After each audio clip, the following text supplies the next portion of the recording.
Welcome. Today in front of me Google Pixel 6 Pro, and I'll show you how to mute notification sound on this device. So first you should go to the settings application and then tap here on the sounds and vibration.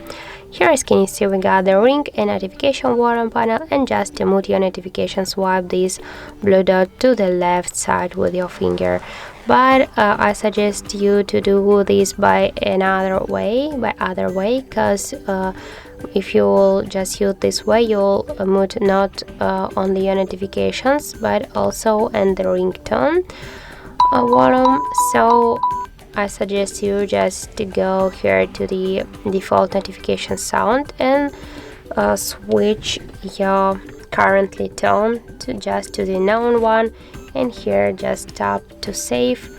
And as can you see, here we have no notification sound, and by this way you can mute your notifications. So that's how it looks, and if you found this video helpful, remember to leave a like, comment and subscribe our channel.